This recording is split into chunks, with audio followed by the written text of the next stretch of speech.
আসসালাম আসসালামু আলাইকুম। সবাই কেমন আছেন? আমিও ভালো আছি। আজকে আমি দুপুরবেলায় শুটকি দিয়ে ছোটো আলু, কাঁচামরিচ, ধনিয়া পাতা দিয়ে শিলপাটা পিষে একটা শুটকি ভর্তা বানিয়েছি। এটা আসলে খুব মজা হয়। আমাদের অঞ্চলে সবাই পছন্দ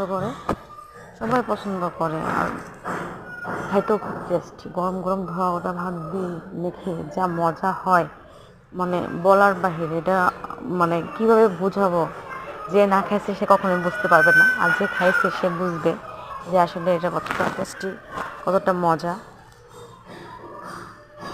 অনেক স্বাদ অনেক মজা।